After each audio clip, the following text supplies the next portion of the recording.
Russell a dit à Manon, « Tu ne dois pas me reprocher quoi que ce soit. Tu sais très bien que je suis un jeune homme. Je veux vivre.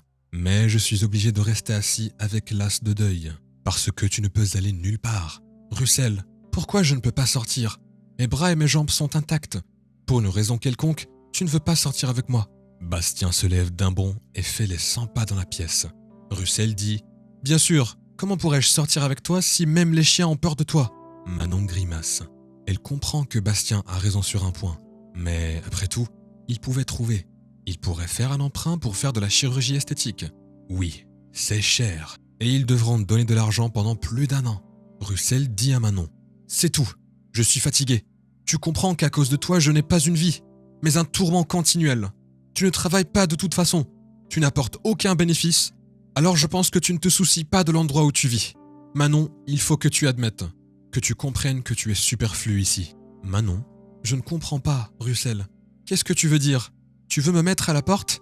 Mais où est-ce que j'irai? » Russell, « Eh bien, pourquoi me mettre à la porte? Je suis aussi un humain. Je vais t'emmener au village. J'y avais une maison avec ma grand-mère, mais tu dois te souvenir que nous y sommes passés une fois. Il n'y a presque personne là-bas, donc tu ne pourras faire peur à personne. » Manon regarda son mari avec horreur. Il ne peut pas le dire sérieusement. Il ne peut pas. C'est juste une mauvaise blague. Mais le visage de Russell était toujours aussi sérieux. Manon, lorsqu'il est sorti du coma après l'accident, s'est d'abord enquise de l'état de son mari. Le médecin la rassure. Le médecin. « Votre mari est né en chemise.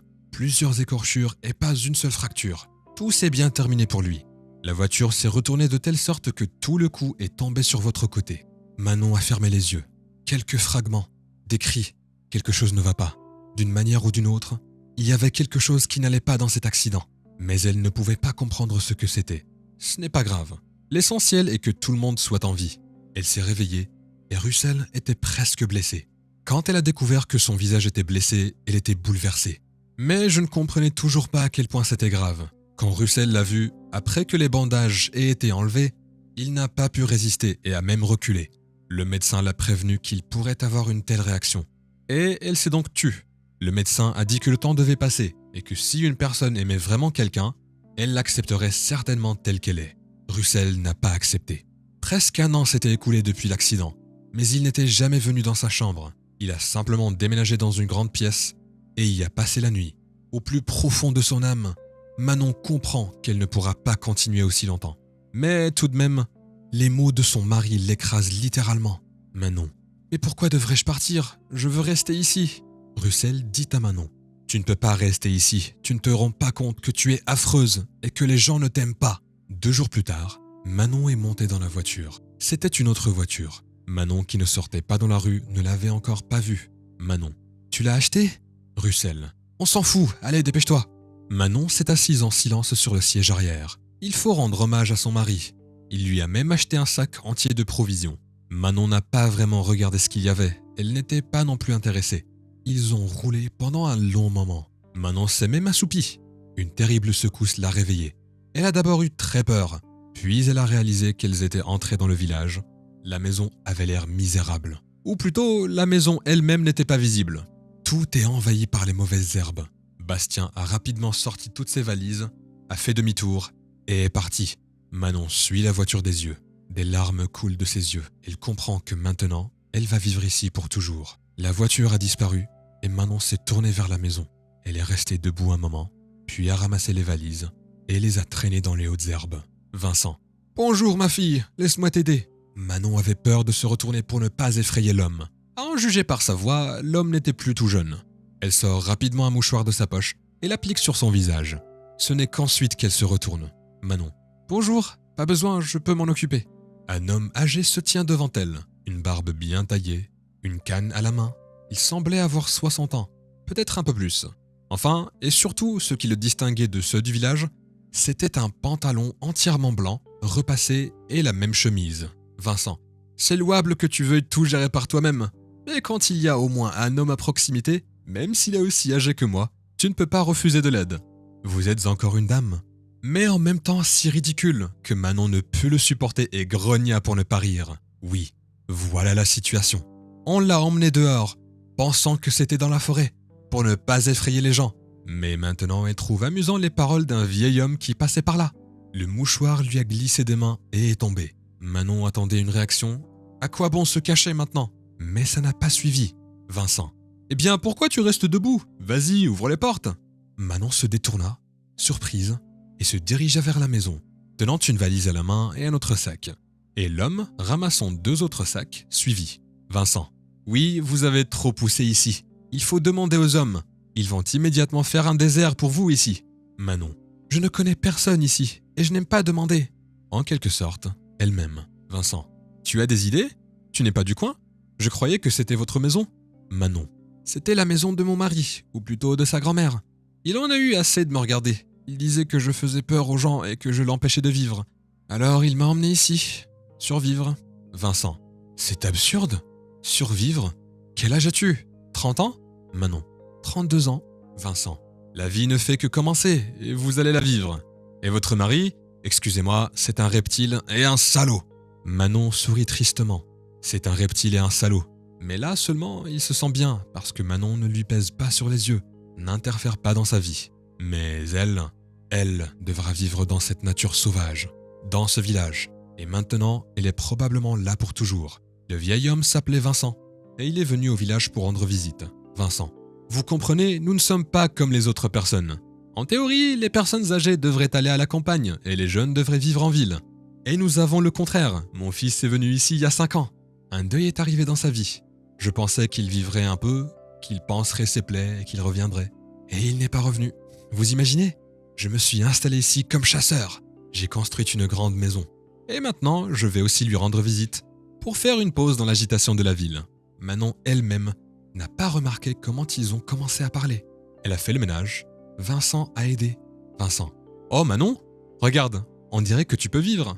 Manon a essuyé la sueur de son front. Manon a dit. Oui, qu'est-ce que je ferais sans toi? Je ne sais même pas. Vincent.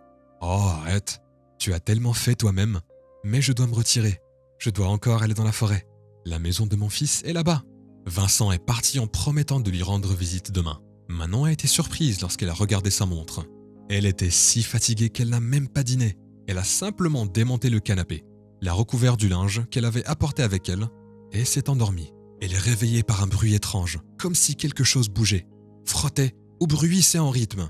Manon reste longtemps allongée, sans comprendre d'où vient ce bruit. Puis elle se lève quand même. Elle a réalisé que le bruit venait de la rue et a regardé prudemment derrière la porte. Un homme était penché vers elle. Il était sans t-shirt et Manon s'est même figée en voyant les muscles qui marchaient au rythme du bruissement. Apparemment, l'homme était jeune, mais elle ne savait pas quoi faire maintenant. Manon. Il se retourne et sourit. Kevin. Bonjour, Tatiana. Mon nom est Kevin. Je suis le fils de Vincent. Manon. Oh, bonjour. Manon réalise trop tard qu'elle n'a pas couvert son visage avec quoi que ce soit. La femme hésite, mais il est maintenant trop tard pour faire quoi que ce soit. Elle se redresse fièrement. Manon. Peut-être un thé ou un café? Kevin. Je ne vais pas refuser. Au fait, papa a préparé une sorte de tarte à la signature. Il a promis d'être à l'heure pour le petit déjeuner.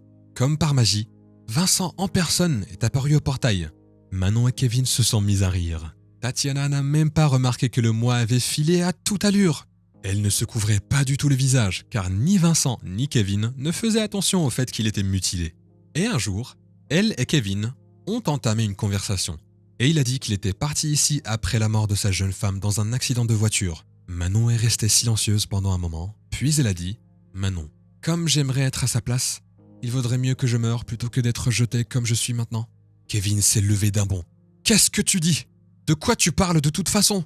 Tu es une femme intelligente et belle. Tu as quelques brûlures sur le visage que n'importe quel chirurgien plastique pourrait enlever. Et tu veux mourir? » Manon. « Kevin, je n'ai pas d'argent et aucun soutien. Vous savez, je me suis récemment souvenu de ce qui n'allait pas dans cet accident. Je me suis souvenu. Ce n'est pas la voiture qui a fait demi-tour. C'est mon mari qui a fait demi-tour pour se sauver.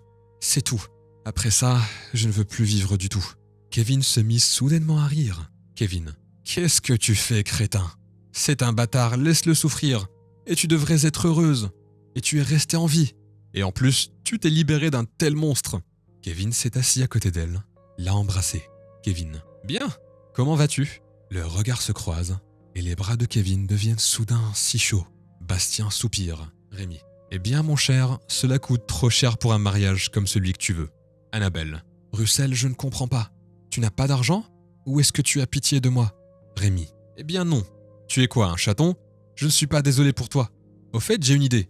Je peux vendre la maison du village que ma grand-mère m'a laissée. Annabelle. C'est celle où tu as déménagé ton ex? Rémi. Exactement. Annabelle a rigolé. Annabelle. Elle est où? Dans la forêt, c'est ça? Bastien. En tout cas, dans la forêt. Qu'est-ce que j'ai à faire d'elle maintenant? Annabelle. Eh bien, tu le fais, chérie. Maintenant, je crois que tu m'aimes. Bastien est arrivé au village en voiture. Il était un peu nerveux car des acheteurs le suivaient. Et si Manon commence à se comporter mal, ou en général, a-t-elle fait quelque chose avec la maison? Que vendra-t-il alors? Après avoir traversé un peu le village, il s'est rendu compte que le toit de la maison dépassait. C'est déjà bien, donc elle ne l'a pas brûlé. Cela signifie que la maison doit être habitable et bien entretenue. Manon aime généralement le confort et la propreté. D'ailleurs, contrairement à Annabelle, Annabelle est pardonnable. Elle est si belle que Russell lui-même fait la vaisselle et passe l'aspirateur. Si seulement Annabelle ne gonflait pas ses belles lèvres. Il est arrivé en voiture et a été surpris. Pas de fleurs, rien de vraiment tondu. Et les fenêtres sont poussiéreuses. Qu'est-ce qu'il y a? Bastien est complètement fainéant? Russell sourit d'un air coupable au client. Rémi. On y va rarement. On a le temps de rien faire. Il essaye d'ouvrir le portail qui est empêtré dans les herbes. Manon. Qui vas-tu amener voir ta femme, Russell? Il s'est retourné brusquement et a vu Tatiana. Il est vrai qu'il ne l'a pas reconnue immédiatement. Elle n'a qu'une petite cicatrice sur le visage. Et même celle-ci est à peine perceptible. À côté d'elle, il y a un homme si sain. Le regard avec lequel il perce Russell n'est pas aimable. Rémi. Manon? Et toi, comment vas-tu? Et pourquoi vous? Les acheteurs les regardaient attentivement. Ils ont vu la fiancée de cet homme. Et puis il y avait aussi une femme. Oui, pas seule, mais avec quelques hommes. Intéressant. Manon. Quoi, Russell? C'est pas clair comment j'ai failli mourir ici? Tu m'as même acheté que les pâtes les moins chères et du thé hors de la nourriture. Eh bien, merci pour ça. Tu as pensé à ta femme quand tu t'en es débarrassé. Rémi. Manon, tais-toi. Pourquoi on n'a pas enlevé l'herbe ici? En tout cas, je vous ai laissé entrer chez moi. Manon a rigolé. Eh bien, Russell, quel crétin tu fais. C'est en vain que tu as décidé de vendre la maison. Vous n'aurez maintenant nulle part où vivre. Je vous ai fait un procès. Merci. Des gens bienveillants m'ont dit que le coupable de l'accident vous a donné une somme rondelette pour ma remise en état des affaires. Pour une raison quelconque, je ne l'ai pas su. C'était plus facile pour vous de fusionner votre femme laide ici. Oui, vous n'avez pas eu de chance. Mon beau-père, le père de mon mari, s'est avéré être un excellent avocat. Je prendrai la moitié de l'appartement, car elle m'est due lors du partage des biens. Et je prendrai l'autre moitié pour l'argent que tu n'as pas dépensé pour mon opération. Sois fort, Russell. J'ai entendu dire que tu vas bientôt te marier. Ce sera donc à toi et à ta femme de vivre n'importe où. Manon a pris Kevin par le bras et a continué à marcher. Russell a remarqué que son ventre était sensiblement arrondi. Kevin. Manon, ça va? Elle sourit à Kevin. Plein. Comme si une écharde s'était détachée. Mais Russell était très contrarié par cette situation. Si Manon dit la vérité, alors très bientôt, il se retrouvera effectivement à la rue. Et puis, même sans Annabelle, il n'a pas d'autre choix. Il s'est rapidement dirigé vers la voiture. Il est urgent de penser à quelque chose. Les acheteurs. Rémi, on va voir la maison. Rémi. Quel genre de maison? Il fait un signe de main, monte dans la voiture et se précipite vers la ville. Peut-être sera-t-il possible de vendre l'appartement avant qu'il ne lui soit enlevé?